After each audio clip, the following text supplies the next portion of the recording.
केंद्र सरकारकडून 2026च्या पद्म पुरस्कारांची घोषणा। महाराष्ट्रातील 15 जणांना पद्म पुरस्कार जाहीर। अर्मिळा फर्नांडिस, श्रीरंग लाड, रघुवीर खेडकर आणि भिकल्या धिंडा यांना पुरस्कार घोषित।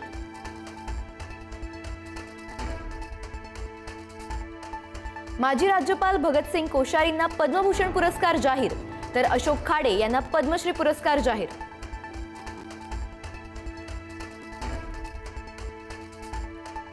क्रिकेटपटू रोहित शर्मा आणि हरमनप्रीतला पद्मश्री पुरस्कार।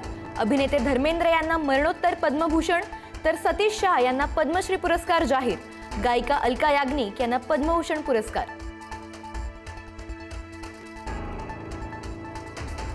धाराशिवमध्ये भाजपा आमदाराच्या मुलांना वाटले शिवसेनेचे एबी फॉर्म। शिवसेनेचे एबी फॉर्म भाजपवाल्यांकडे जातातच कसे? अविनाश खापेंनी राजन साळवींना धरलं धारेवर। राजन साळवींचा ऑडिओ क्लिपही व्हायरल।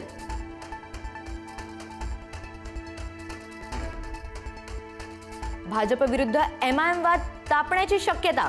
महाराष्ट्र हिरवा करू, इम्तियाज जलीलांच्या वक्तव्यानं वाद, तर छत्रपतींचा भगवा महाराष्ट्र हिरवा होणार नाही, भाजपचं प्रत्युत्तर।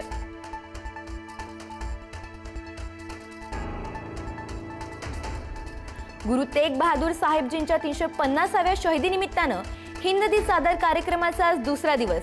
मुख्यमंत्री फडणवीसांनी लावली उपस्थिती। फडणवीसांकडून गुरु गोविंद सिंग यांच्या महान कार्याचं स्मरण। मंत्री प्रताप सरनाईकांकडून परळ एसटी डेपोची पाहणी। पाहणीवेळी चालक वाहकांच्या रेस्टरूम मध्ये सापडल्या दारूच्या बाटल्या। मद्यधुंद अवस्थेत आढळला चालक, तात्काळ निलंबनाच्या सूचना।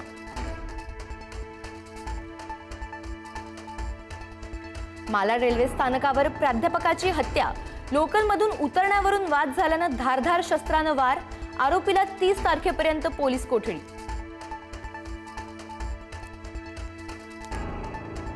पुण्याच्या वाडेबोल्हाईत पतीकडून पत्नीची निर्घृण हत्या। सोन्याच्या दागिन्यांच्या मागणीवरून वाद झाल्यानं पत्नीवर चाकूनं वार। आरोपी पती शैलेंद्र भटकर याच्या विरोधात गुन्हा दाखल।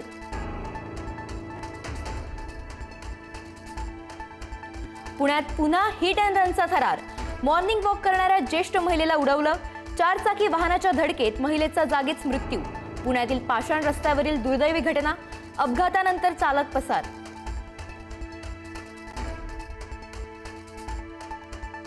छत्रपती संभाजीनगर जिल्ह्यात 6 शिशूंच्या जन्मामागे एक गर्भपात। एप्रिल ते डिसेंबर 2025 दरम्यानची धक्कादायक आकडेवारी। संभाजीनगरात गर्भलिंग निदानाचा उद्योग सुरूच असल्याची शंका।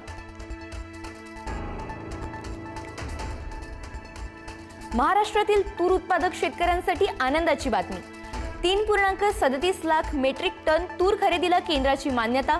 नाफेड आणि एनसीसीएफच्या माध्यमातून खरेदी प्रक्रिया राबवण्याचे आदेश।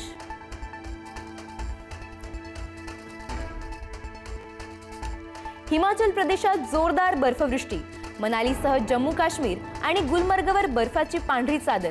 रस्ते बंद आणि वीज पुरवठा खंडित होऊनही पर्यटकांमध्ये अनोखा उत्साह।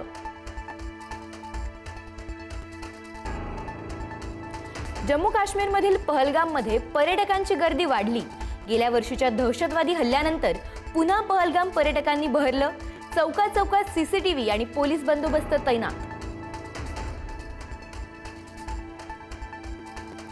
अमेरिकेकडून भारतावरील 25% टॅरिफ हटवण्याचे संकेत। अमेरिकेचे अर्थमंत्री स्कॉट बेझेंट यांनी 25% टॅरिफ मागे घेण्याबाबत दर्शवली सकारात्मकता।